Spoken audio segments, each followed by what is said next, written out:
so now I think when we say CTC, you can see on the screen, there are broadly three categories: contractual, non-contractual, and discretionary payments. There are three types of payments. So when we say again contractual, it is very clearly mentioned in the appointment order. Whatever is mentioned in the appointment order.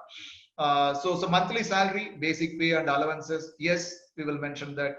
And the periodical payments like kind of incentives, insurance premium, or superannuation, etc. All those things we will mention, and the reimbursement, if any, as per the policy of the company. That also that entitlement will also get mentioned in the appointment order. There is a contract of employment. So these are all broadly treated as the contractual payments, right? So these payments emanate out of the contract of employment.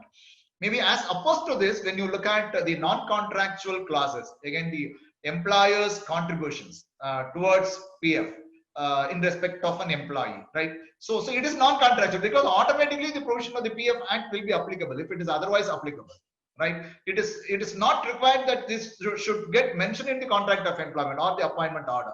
Now, yes, we are including it as a part of CTC. That's a different story, but let us understand the technicality. Even if an employer does not mention this employer's contribution towards PF or employer's contribution towards ESI or some of these states, I think house rent allowance and labor welfare fund, those are all mandatory in some of the states, and the payment of bonus on a yearly basis or the payment of gratuity, right? So even these payments are not included in the CTC or not getting mentioned anywhere in any clause in the appointment order. Still, the employer is liable to pay and the employee would be entitled to. So these are all purely based on the operation of the existing laws available in the land, right? So it is not necessary that this should get mentioned in the contract of employment, but let us very clearly understand these are all non-contractual payments, right? On the left, yes, these are all contractual payments, and the third part is the discretionary payment, like ex gratia or kind of some awards based on the performance of the company on a particular accounting year.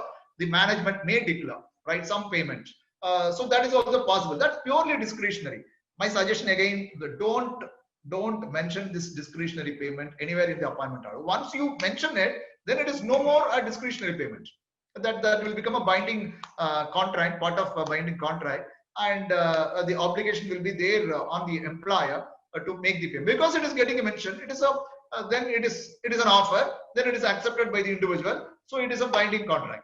So if you want to leave it as discretionary payment, then don't mention it anywhere, right? So it should automatically emanate as and when the management feels, right? So the performance is like this, so we will pay this much amount to all the employees, something like that, right? So it is purely based on the performance at that time they will decide. So only then this will remain as discretionary payment. Once you include that in the appointment order or in any other document, then that will become official binding contract. Then that will not be considered as anymore the discretionary payment. That will become a mandatory payment, obligatory payment.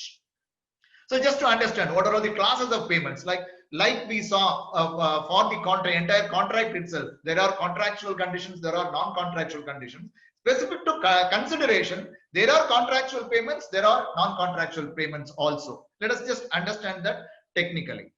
Okay, now again, specific to basic, is it necessarily to be paid? So the point default position is whatever you are mentioning in the appointment order. By default, that will be considered as basic, right? But of course, according to the legislations, certain components are excluded. Otherwise, the other components will be treated as basic, right? So maybe for ESI, certain allowances would be excluded. For gratuity, maybe payment of gratuity and certain payments will be excluded. Otherwise, when you plainly look at it, whatever you are mentioning in the appointment order, that is the contract of employment, that will be by default deemed as basic. So all emoluments which are earned by an employee while he is on duty or on leave or on holidays with wages, as per the terms of the contract of employment. So whatever is mentioned as per the terms of the contract of employment, whether it is paid or payable in cash, that would be treated as basic. So there could be certain exceptions, right? But that exception will differ from one legislation to another legislation, right? Here in this case, yes, there are, but we are very specifically talking about basic now. So the cash value of any food concession, that is an exclusion, right? That is an exclusion from the term basic wage. But for the purpose of PF, you may have to include it, right? If you go through section 6 of the PF Act, this will get included. Similarly, any dearness allowance is different from basic, right? But for the purpose of PF, yes, you may have to include. For the purpose of gratuity, you may have to, I think for many of the legislation, you may have to include dearness allowance because it will be treated on par with basic for operational purposes. But yet, let us understand it is different from basic, right? Again, HRA, overtime allowance, bonus. So when we say HRA, it is excluded. It is not basic, but if you look at it from PF angle, you need not reckon HRA for PF contribution, right? But in case of ESI, it is HRA is different from basic, but yet you have to treat it as part of wages for the purpose of ESI. So for each legislation, operational part, wages, definition for wages could differ, right? But let us just understand what is basic and what are all the other components, right? So any dearness allowance, HRA, overtime allowance, bonus, commission, or any other similar allowance, those are all excluded. It is not treated as basic, right?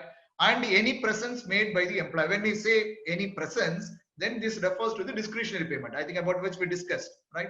So if it is a discretionary payment, then that will not be treated as part of wages at all.